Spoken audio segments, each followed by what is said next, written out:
forewarned weather with exclusive cutting-edge technology to help keep you and your family safe. All right. Well, I'll tell you what, those blue skies did look amazing. It looks great. If only we could have more days like that in Michigan. I know. With warmer temps. All right. Without the warmer temps. You guys might have to move to find all of that. I know. It's like we're inputting in AI. Ashley, create a day. Right. Yeah, this. Yeah. Yeah, well, we could give you the picture of it. Just don't step outside and have the reality of it. So weather impacts, let's start there because today is chilly, but we are looking at the chance for some snow showers to move in as we head into Saturday night and lingering into Sunday. So this is going to be our next impactful system. I put moderate Sunday in case you're out and about early in the morning. You might encounter a few slick spots.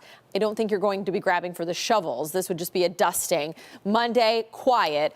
Kind of the calm before the storm as we have a winter storm heading our way and still working on if we're going to see rain or snow out of it or a mixture of the two. But either way, it'll be a high impactful day. So your weather story struggling to hit freezing today, light snow this weekend, and then we're keeping a close eye on next week's storm that'll actually bring rain down into Houston for those that are traveling down there before it heads our way.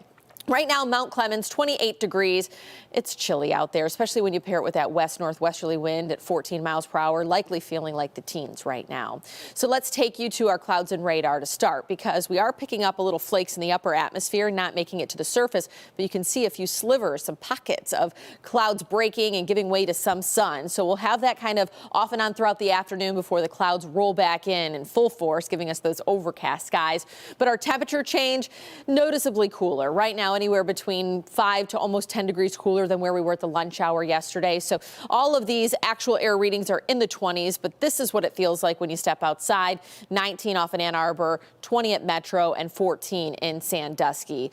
This is the coldest day of the week. We get a little improvement tomorrow, but sunshine doesn't last all that long, so let's take you through the timeline here. At 4, you might still have a few peaks of sunshine before this evening, and those clouds roll through. Clouds went out for your Friday, but Friday's dry. Tonight, seasonal. Cold, though, 22, so partly cloudy, chilly, or mostly cloudy skies by the time you wake up in the morning. And then tomorrow, 35 degrees for the afternoon high, which is just a smidge above average. Let's first look at the snowfall totals because this is not going to impress you. About 0.2 of an inch, maybe at most 1/2 of an inch as we head into Sunday as we have that first dose of snow. That's not our impactful system. The one that's going to really pack a punch will be next week.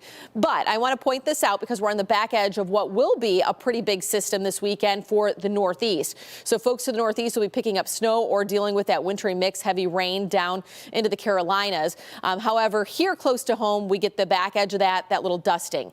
Now, this is what I want to point out next week, starting around noon on Monday. Houston getting showers and storms. Now, you might keep saying, why are you saying Houston? Well, the Michigan fans will be heading down to Houston for the championship game on Monday. That same system tracks up here. Now, it's just a difference of where this track goes, 50 miles north compared to 50 miles south, whether we see rain or snow. I mean, it will have a huge difference or impact as far as if you're grabbing the shovels or the umbrella. So that rain-snow line will be in our area as of right now on Tuesday going into Wednesday. So just a quick look at the scenarios. It could be a dusting to maybe even several inches of snow. So it's too early to call how much we could see out of that system, but just know it'll be inconvenient and temperatures will be above average tomorrow all the way into next week.